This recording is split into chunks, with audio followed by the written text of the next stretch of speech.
Hello, Teresa Phelps Martin coming to you for the energetic signature so you can be real, be true, and be soulfully you. I'm going to let you know I figured out the shift, okay? And I appreciate you being patient with me as I have to adapt with reality, right? And hopefully this inspires you to adapt, that you're not living your life based on external expectations, like you're meeting your needs, you're being respectful, but that you're not creating this sort of container of pressure to perform because that means you're completely out of alignment, right? So I sat with it for a few days. I surrendered. I gave up doing the energetic signature the Friday after Thanksgiving. And honestly, it's a blessing. I knew something had to shift because I'm not just in this place of healing at home anymore.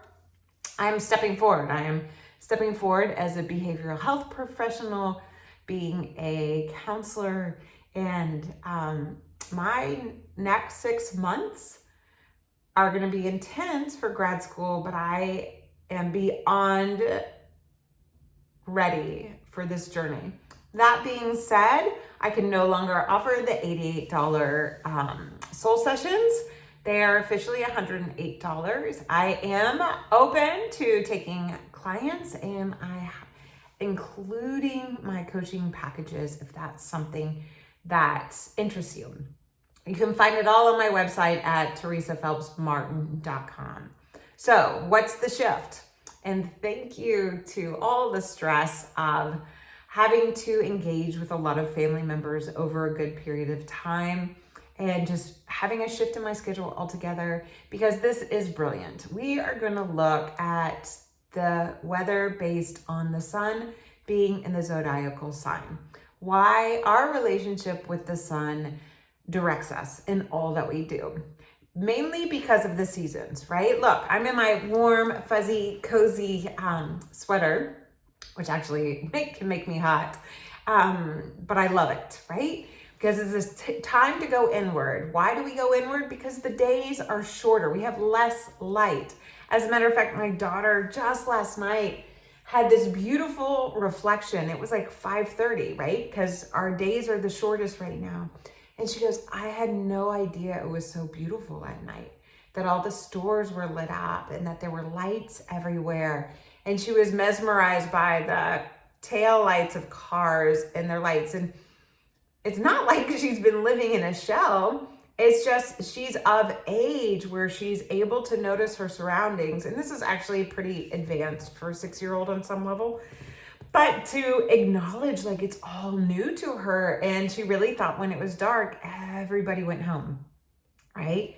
Because the summer, if we were out at 9 o'clock, it was still bright and sunny. So we do that, right? We find ways to find the light in the darkest moments.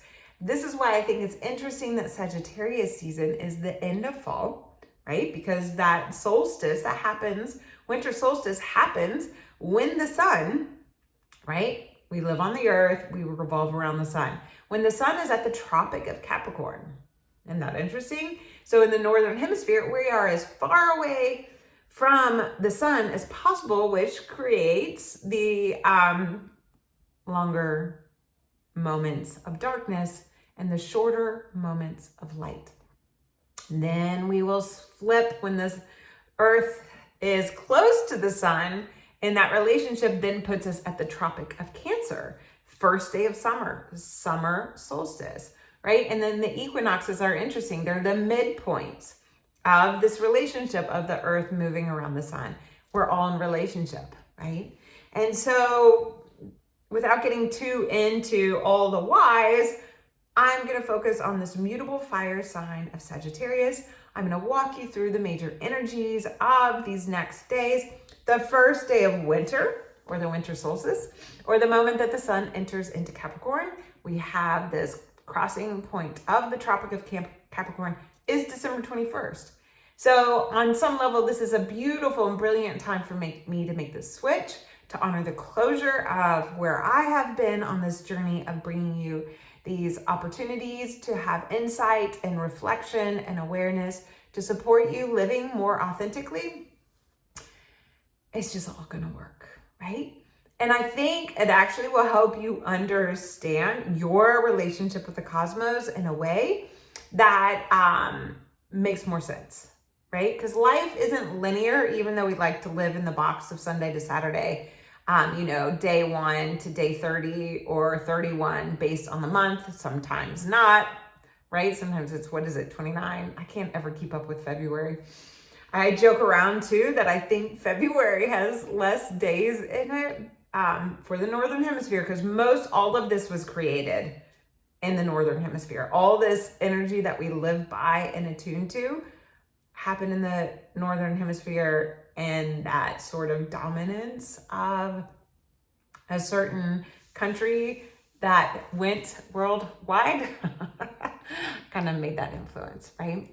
So with that being said, February is short because it's the darkest, one of the darkest months. It's where that, like the coldest, but it's usually gray in where I live. Even when I lived in the South, February was cold and dreary, okay? So that being said, the biggest thing we have is we will have a full moon, right? So right now, as I'm recording this, beginning of December, we're gonna move towards that full moon in Gemini, because Sagittarius and Gemini are both mutable signs. They mark the ending of their season. So they mark the ending of fall or spring, because what we have at the end of those seasons are the beginning of winter or summer. And so they are actually that's on the zodiacal axis. If you had a circle and you made it into a pie, Sagittarius is in the 9th house. So it's that pie slice that if you looked at your watch, it's between the 12 and the 1 o'clock. And the pie slice that's between 7 and 6 o'clock, right?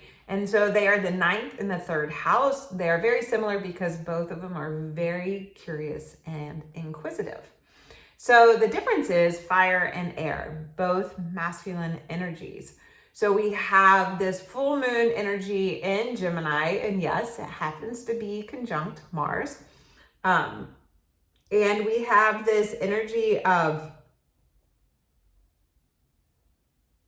double checking, yeah, conjunct Mars, like almost to the minute, which means that the sun will also be opposite Mars. So this narration of Mars in retrograde, which I know everybody's like, what? What's Mars in retrograde? I thought there was just Mercury in retrograde. Nope, they all retrograde. As a matter of fact, as I'm recording this, Neptune is starting to go direct. So anyhow, with this moon, we want to find, like, how are we getting curious about this new vision? And how are some of the narratives of our childhood inhibiting our ability to grow and expand and aim high, like think bigger, dream bigger? And so we might feel a little bit of that tension or out of sorts with that vision, but it's also this reflection of how we can stand more fully in our light, okay? And I'm not going to go into all the details of the moon. You can go to the Facebook group, and every day I will write where the moon is, and every day I will write where the sun is, so you can track it there. Beautifully enough, the cosmos are so divinely arranged that it's the same thing every month. It moves through the same cycle every month. So next month, when I'm talking about Capricorn season, it will be a Cancer full moon. When we're talking Aquarius season, it'll be a Leo full moon. Always. Billions of years, it's been this way. It will continue on. So it's actually really simple when you get the basics. And I'm going to try to be with the basics for you right now, moving forward. Because the cool thing is, when I come back for the energetic signature for Capricorn season, which will come a little earlier than actual Capricorn season, when I come with that energetic signature, the cool part about Capricorn season is within a couple of days, we have a new moon. So they really will help you understand. This is like a permission slip of the cosmos to connect more deeply with that relationship and with that unfolding. right? Simplest of terms. So big energies. We have Neptune going direct this evening at 7:15. All times are Eastern Standard. Please adjust for your time. We have Mercury will be the first one to enter into Capricorn on December 6th. We have that full moon on December 7th, because I don't think I ever said that. We have Venus right behind Mercury entering Capricorn on December 9th. We have there's another big one. Yeah, Jupiter is direct. So Jupiter goes into Aries on the 20th. And I really do believe that this is kind of this process of new beginning, because this is like, we're at the end of Sag season. We're at the beginning of Jupiter making it around the zodiacal wheel, starting from Aries. But please note, you actually want to look at your natal Jupiter, right? So a lot of us that were born in 76, our natal Jupiter is in Taurus. I can't speak for everybody else, right?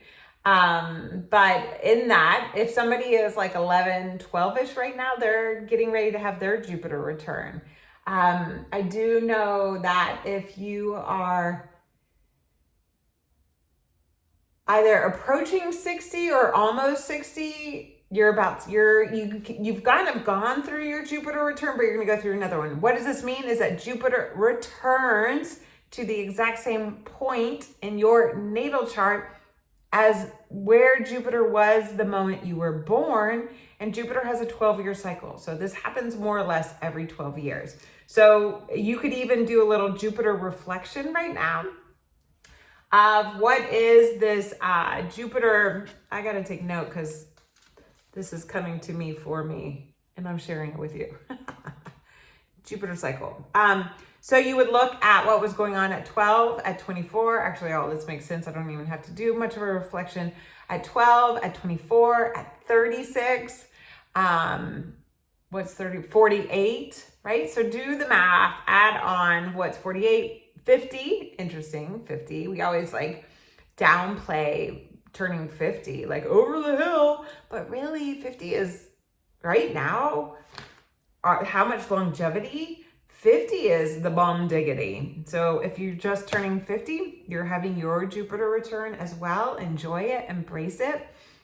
So when you start to learn these patterns and these cycles, you get to know yourself more. You get to notice the patterns and the story, the narrative that is yours, and work with it.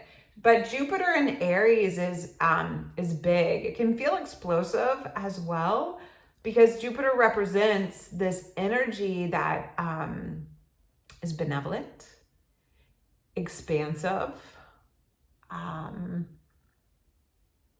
Benevolent and expansive is really the key things that we should go with right now. It can be too much though. That's why we have Saturn. Jupiter also is the ruler of Sagittarius. Are you with me? I'm giving you so much information. My mind is actually going 500 times faster than when I'm speaking right now. So bear with me. It's that fire. Those of you who are born like in the 70s, like let's see, from 75 to early 80s, your Neptune is in Sagittarius. So Mercury, Venus, the sun is all transiting your natal Neptune right now. So when you get to know these things, and Neptune's direct, Neptune and Jupiter are both rulers of Pisces. So I'll get there. So there's this energy right now, and Jupiter is in Pisces right now. So there's this energy in Sag season this month. Sagittarius, ruled by Gemini, is benevolence. Hello. We have this idea of getting all excited, of buying gifts for everybody. Although I think the materialization of it is a little out of hand, but can you really argue with it? Because that day that Santa arrives is during Capricorn season, which is all about material items, right? So we have this celebration of light. We have this connection to finding this time of remembering love and being joyful. That is big Jupiter energy right there. So these are all things that are Sagittarius. The ability to travel, to explore, to philosophize, to connect with your sense of spirit, and to, it gets a lot into this energy of doing justice, right? Like the court system, if you will, which that's not really my area of expertise, so I'm not going to say much more on that. But it's really about when things get big, right? We have big darkness, a lot of darkness. And so we call forward the light. And that's what Sag season is about. That opposition is Gemini. So Sag season, that ninth house, that Jupiterian energy is that stuff that's way far out there, right? The opposite of that is Gemini. And Gemini is a mutable air sign. It's about getting curious. It's about traveling, but nearby, right? So Sag is about traveling to faraway places. Maybe it's reading a book, right? And just a fantasy on some level. Whereas Gemini is about like shorter articles, right? Getting inquisitive, traveling around the neighborhood, running errands, your family members, right? The storyline that taught you articulation. Whereas Sagittarius is remembering that you have this potentiality and this opportunity to connect to that potential. So this is the key overarching energy. The beginning of Sag season, we're moving into this waxing full moon in Gemini. The tail end of Sag season, we're dissolving or waning from that lunar energy. So when the moon was new, it was with the sun in Sagittarius, and then went Capricorn, Aquarius, Pisces, Aries, Taurus, Gemini, 180 degrees away. It's in full. How do you stand in this fullness of exploring new areas, of being aware of your direct environment, cleaning your house, really blessing with the conversations that you want to illuminate? Mars retrograde is here. So how are you choosing the language that you want to drive forward in the story that you want to tell, right? Gemini energy is very much in narration. Look at how I've been talking straight for 17 minutes.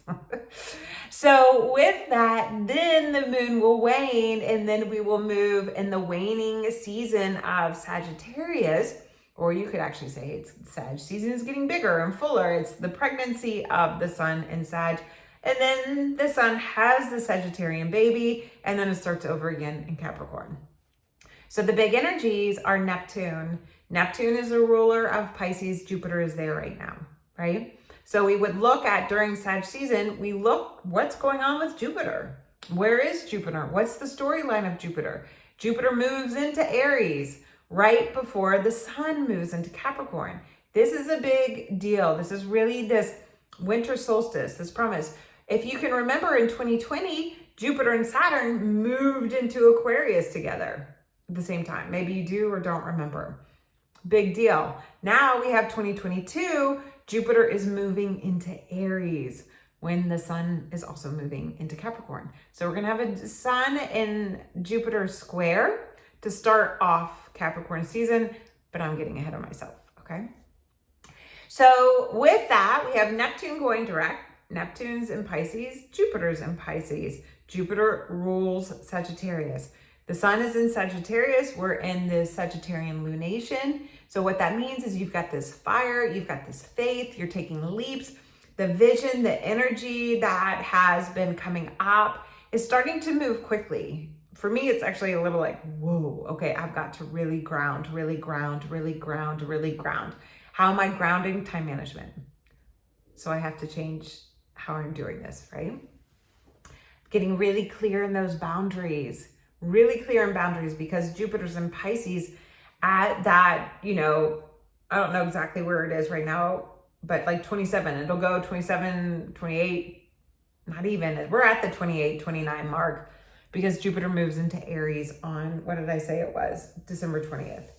So there's this benevolence that comes forward for us. It's It's there. Those dreams that came alive last spring that you recommitted to are here for you and ready to take shape and take form, but we're going to have to give it structure. This is what will happen when we move into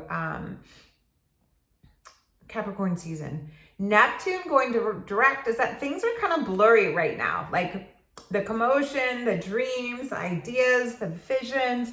Maybe you're having waves of heaviness. Maybe you're having waves of wanting to escape, right? Maybe there was old school patterns of numbing out through the holidays. And it's a little disorienting right now because that's what happens when a planet starts to move forward again. The good news is all this reflection we've been in since last spring and dreaming and considering and healing and leaning in. And a lot of you, if you're in the plus 58 age group, you're going through this nodal, the south node has been crossing over your natal Neptune. And so you're having to all of a sudden really be challenged in your beliefs of this unseen energy. And it's interesting because this younger generation that I get to work with right now, they like pick up everything that I'm talking about. I don't talk to them in this language, but when I shared with them that my job is to support them and to give them a safe space to understand who they are so they can liberate their insides and feel comfortable from the inside out. I mean, I had an 11-year-old and a 12-year-old and then 14-year-olds all get it. Like they were relieved. And how cool is that? So this older generation is really being pushed to let go of this idea that this cosmos and angels and guides and other things are really outlandish and kind of cuckoo, are like, no, this is what this younger generation is really craving. And so in that crave, this is Neptune. This is the idea of like, how do we, Neptune is like, rules all of that, things that are reflective, photography, metallic, mirrors, the lights. So we can see more clearly now. We won't be as delusioned and confused by what's real and what's not real. So that's Neptune stationing direct. And then because the sun will move close, the sun will conjunct Neptune during Pisces season. And then later in summer, Neptune will go retrograde again. All right. So the other big energy we have are these. So those are the outer planets, right? Yes. The personal planets of Mercury, Venus, and Mars, all are big players right now. So the outer planets, just as a reminder, Pluto's still in Capricorn. Moving forward though, we have Saturn in Aquarius still moving forward. So the sun will conjunct Pluto when the sun and Mercury and Venus all move through Capricorn season. We have Saturn moving forward. Next year, Saturn enters Pisces, which is a little like, woo for some of us. Good for those of us who have a water sign Saturn. Hard for those of us who have really enjoyed the structure and the rebuilding and the organization that has been available for the past 5 years or 7 years.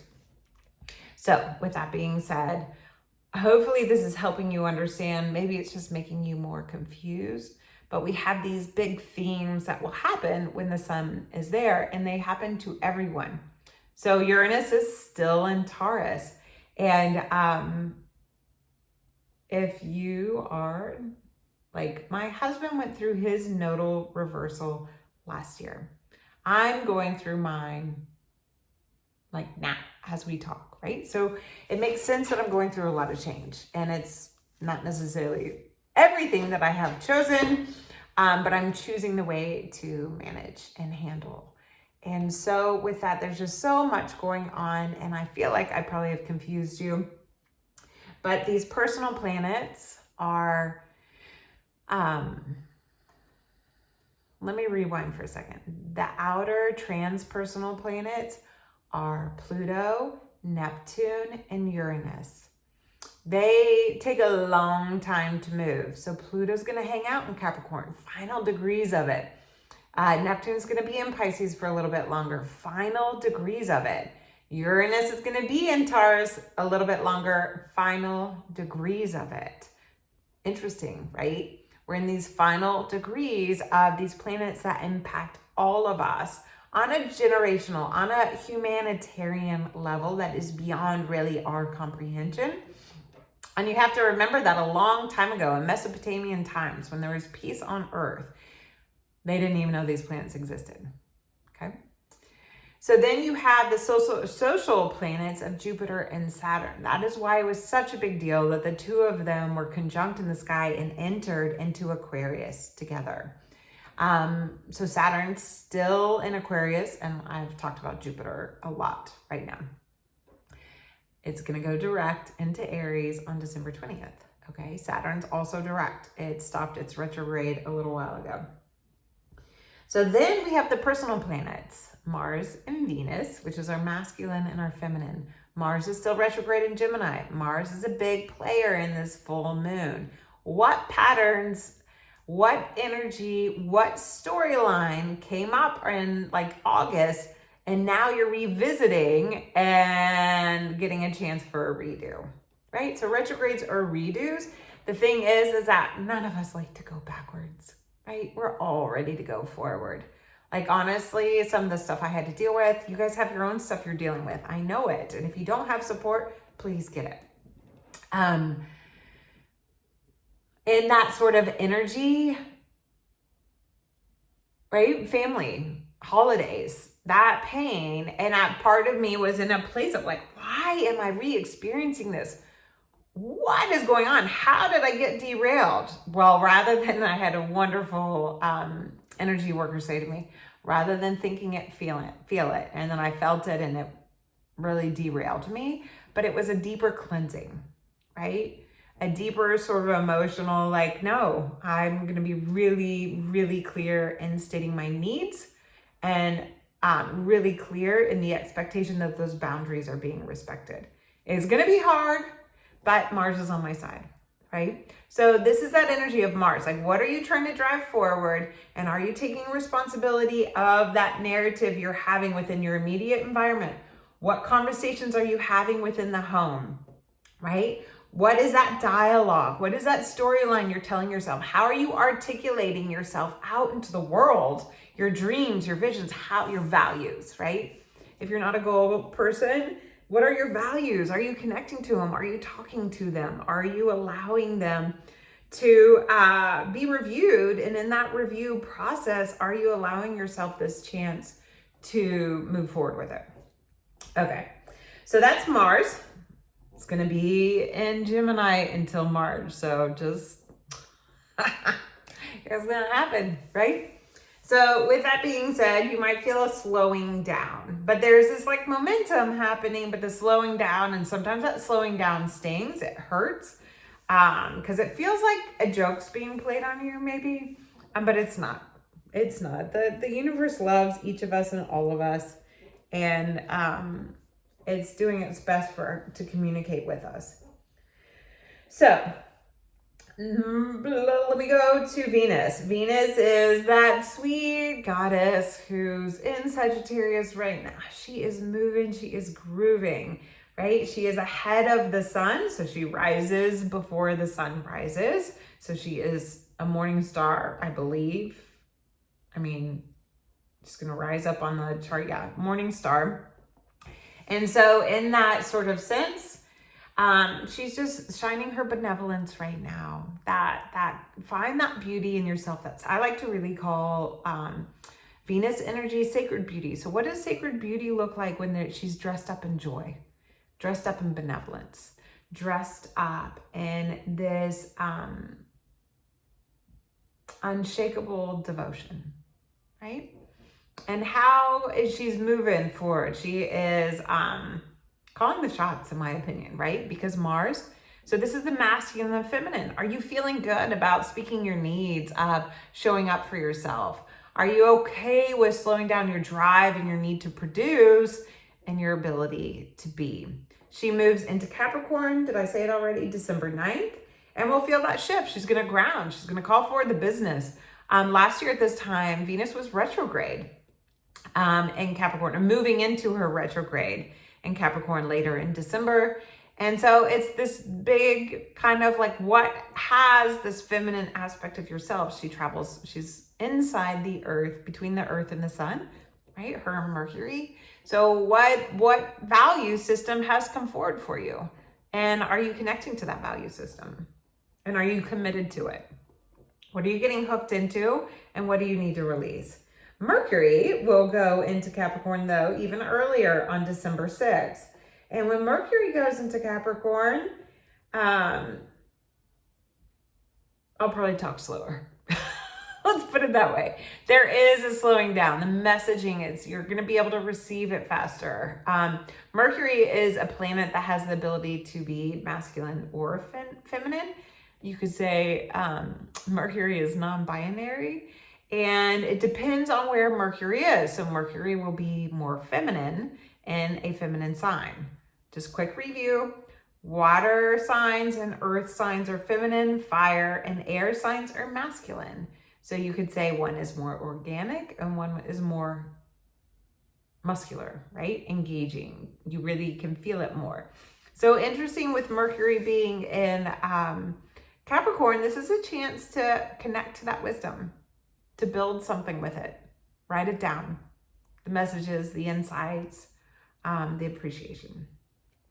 So as you can tell, the energetic signature, we have a lot of fire. If you're looking at the daily posts I make in the Soulfully You group, you are seeing fireballs, like boom, boom, boom, boom. Like even when I type them, I'm like, oh my God, fire, fire, fire, fire, fire.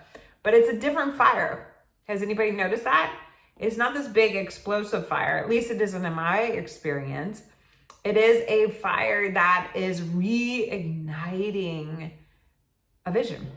Right? There's a gentleness to it. And all this fire is being opposed by Mars being in Gemini. So that's part of the slowing down and not letting it really be explosive. But what happens when you blow on fire? It gets big. So just be aware of that, right? When you get hooked into a thought or an idea or a belief or a concept, that is kind of fusing your reality in a way that isn't aligned with your values. You might want to look at how can you defuse it, right? How can you breathe energy into your values, right? And then choose behaviors from there.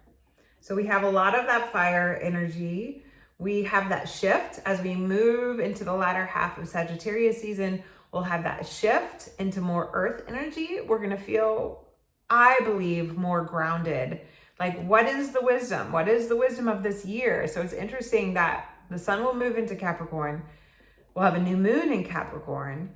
We have the tail end of, the Christian holidays and commercialism of Santa Claus. I love Saint Nick. This idea of sharing your good fortune. So one of my teachers, Deborah Silverman, she refers to Jupiter as Santa Claus. What gifts are you bringing? And then we ground them, right? What gifts, what wisdom can you share? What energy can you bring into your life and make more concrete, right? The Capricorn energy is really that priestess standing with authority, right? The feminine energy that you've reflected on the benevolence of your life and you carry forward. I'll talk more about Capricorn and how it works. But you see, Mercury will go there first, then Venus, and then the sun, right? And then the moon. So it's kind of cool because we have a relationship. We're highly influenced by the moon. It's the closest thing to us. It moves the fastest. A month, it goes around the zodiacal wheel in a month, right? And it rolls Mondays. This is a side note. I'll come back. This is what Geminis do. But anyhow, my husband came home and said, did you know that like the lunar days, Merte, Mercade, I'm really bad at speaking Spanish, but the days in Spanish are based on the planets because they rule the energy of the day. You guys, this is not some hoax. This is really, really profound. And if you've listened to me this long, then something resonates. And this is what we do when we are in Jupiter season. We breathe life into this resonance, right? So it can expand and we can be of goodwill, of service, of benevolence, of caring for the future, and really respecting the journey we've been on, right? Being a foreigner in foreign land is uncomfortable, but the discoveries we make, that the expansion of our vision and what's possible is amazing. Amazing. It's why I love to travel. So have a blessed, I don't ever say that, but because I was talking about Jupiter, I really feel into the blessings, feel into that authentic level of appreciation, feel into the truth of who you are, feel into the support that's around you, feel into the structure you're giving your life, feel into your inner world, your soulful nature, so that you can be real, you can be true, and you can be soulfully you. You can, once again, that $88 offering is gone. I told you it would be. It is officially $108 to do a soul session. It's up to you if you want to look at your chart. Some people freak out when I look at their astrological chart, which is silly because I don't look and tell you how doomed you are or tell you like, oh my gosh, you had an affair 20 years ago. How the hell would I know that? I'm not some like mysterious individual that can read into your private personal affairs. There's just patterns. And when we get to know those patterns, we can reveal the bigger storyline based on your experience. So you may or may not need to look at your chart. We can also just start in looking at life and what are those patterns in life. I'm also opened up my schedule and you can see it. I am booking coaching packages now. So you can set yourself up there. You can find all of this on my website, teresaphelpsmartin.com. And thank you for adjusting with me and being in that place of transformation and belief and being soulfully yourself. I will be back with that cardinal earth energy, and we will dance this great life together and live brilliantly.